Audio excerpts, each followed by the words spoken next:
Hi, we're back for another fun time for tea. And today we're having English breakfast tea. And I have my delightful little, very different looking teapot. Tea is a time when we can just relax and have fun and do art.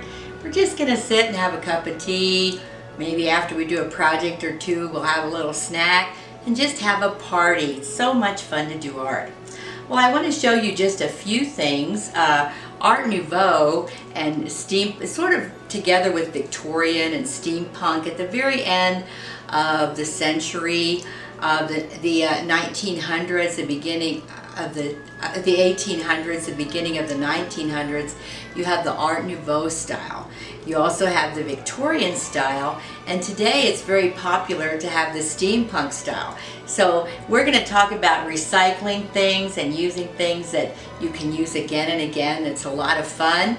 Make sure you go to the PDF because there's many more projects and things that you can do on the PDF and places that you can go on the internet and even recipes. So we want to make sure you go to the PDF as well when you look at this. Now, first thing I want to show you, we have English breakfast tea, which you can read about.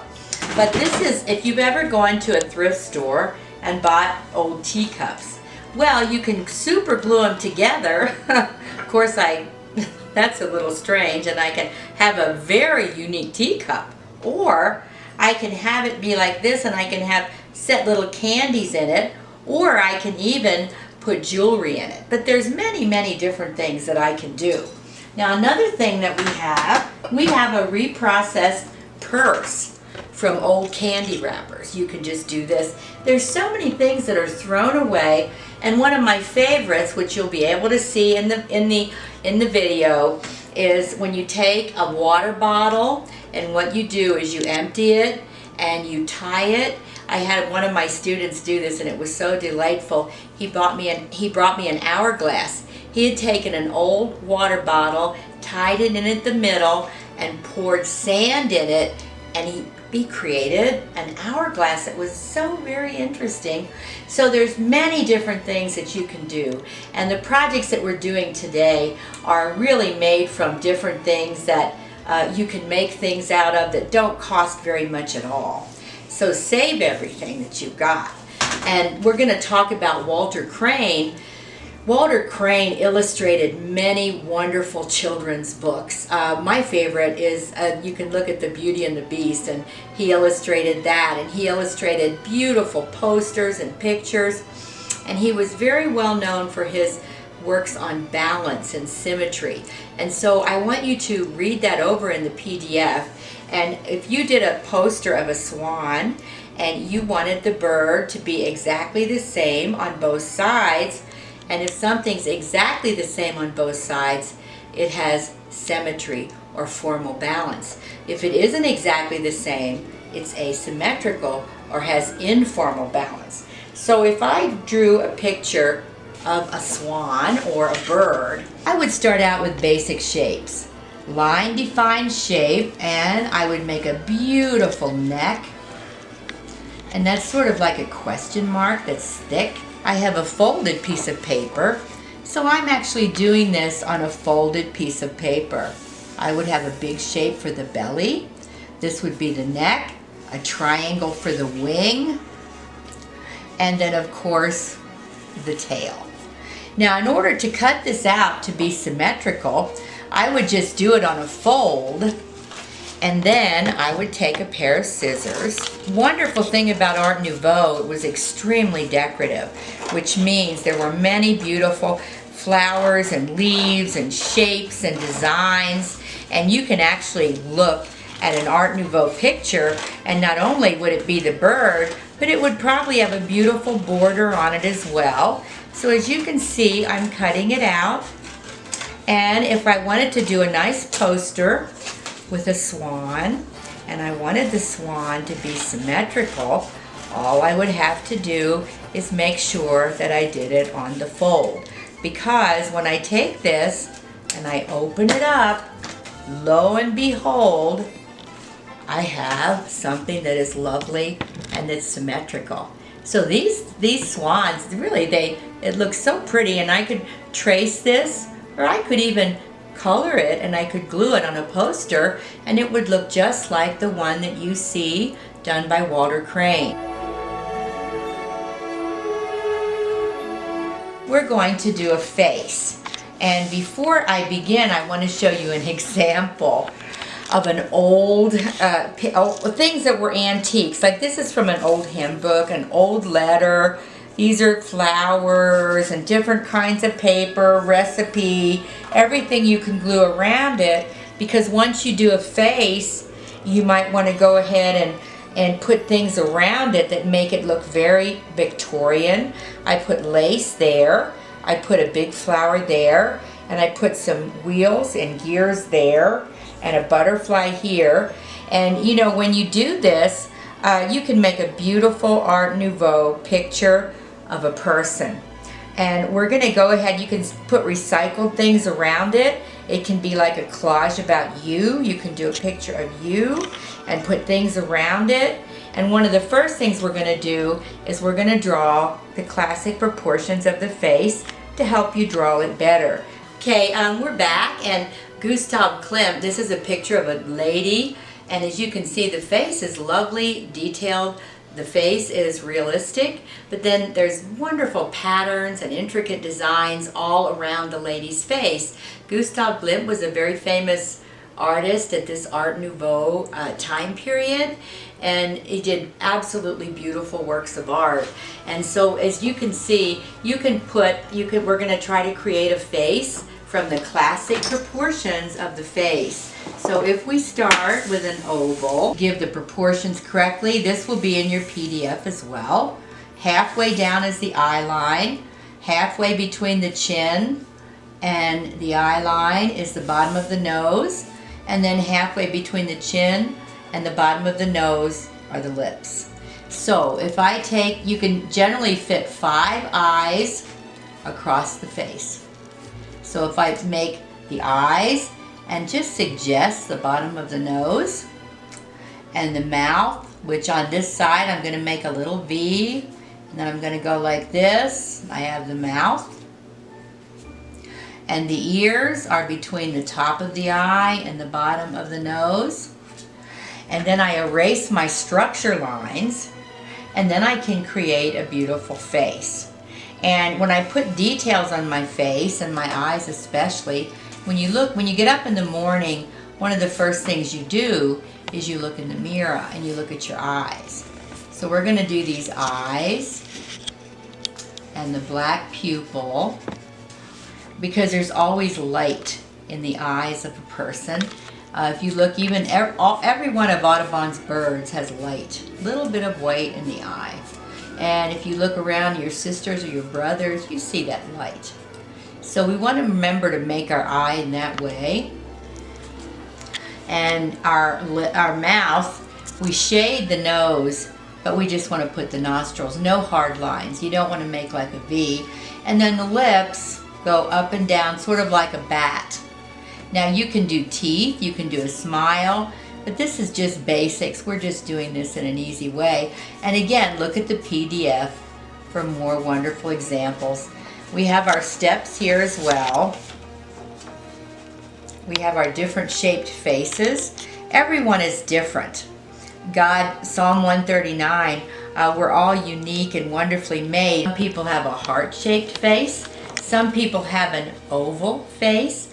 We're all very different, and that's a very wonderful thing. We're all very creative as well.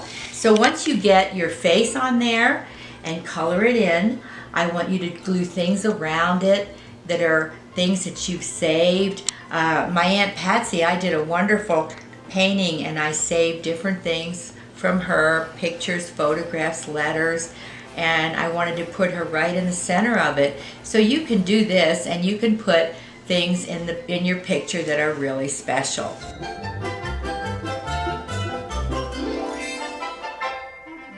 Now, our next project that we're going to do, if you look on the PDF, you'll see many steampunk animals, or animals that have an Art Nouveau style. The reason why this little kitty cat looks Art Nouveau is because there's gears here, and there's patterns, and lace and different textures, and then this is very Art Nouveau. If you put little flowers around it, that would also be very Art Nouveau. But I'm going to draw one with you of simple shape. In your PDF, you have how to draw many different animals, and so you could dress up any animal you want.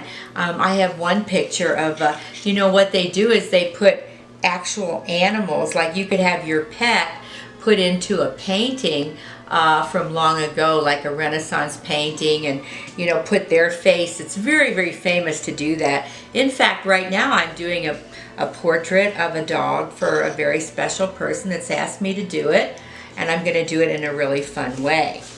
Now, when we draw a cat, just like anything else, we start with basic shapes. This is a cat, but you will have in your PDF how to draw several different kinds of animals. You have an actual cow that's a steampunk cow.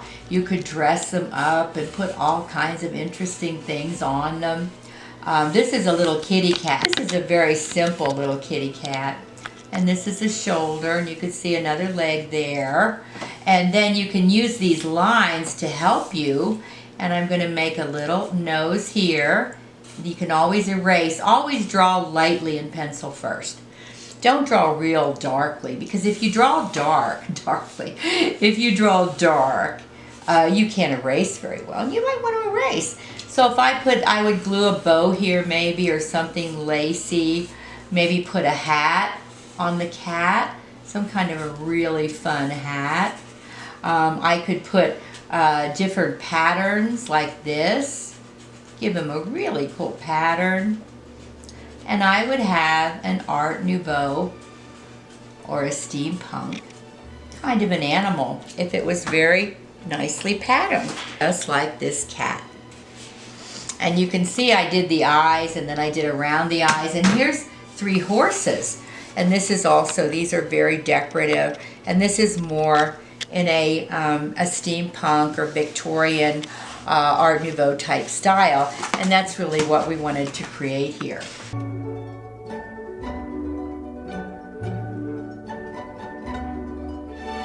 Now, our next project is going to be a throne. But before we do a throne, I want to talk to you just a minute about a hot air balloon. One of the easiest ways to do a hot air balloon, and I showed you about 2 weeks ago how we took paper plates and a Band-Aid box.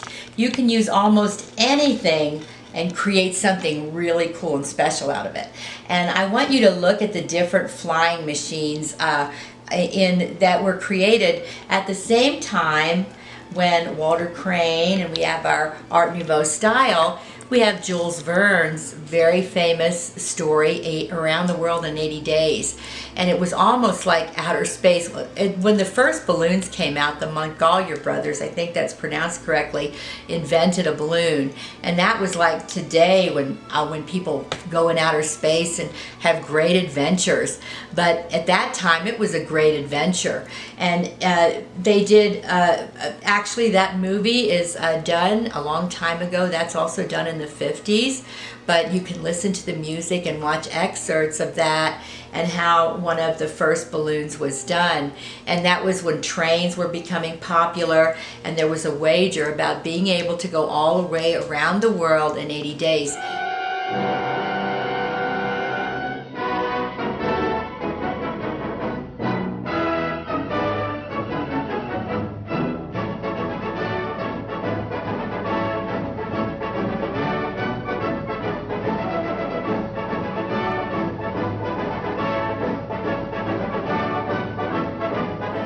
And there's even music. You can go to the PDF and listen to music about it. Now, the last thing that we're going to do is we're going to talk about the throne. And I'm just excited about the next project. I hope you are too. I wanted to talk to you about a very famous African-American artist, and people really didn't know how special he was until he passed away. And he's probably one of the most famous folk artists in American history. and he created this unbelievably beautiful throne out of recycled material. And he found, after it took him 14 years, and he was working on this magnificent throne, and he did it out of things that were scraps, and maybe he would find light bulbs, tin, etc. He made this beautiful, unbelievable throne that is now in the Smithsonian Institute. And here is something that, you know, if you have foam things, you could make a diorama like this. There's so many things that people throw away, and part of being an artist is being creative and being able to invent things. So I'm sure that some of you can invent some really neat things, and you can create some really special thrones. Now there's something called origami, and I'm going to just show you how to do a simple throne. This throne has been created, and it has a paper plate and wings and feathers and all kinds of old things on it.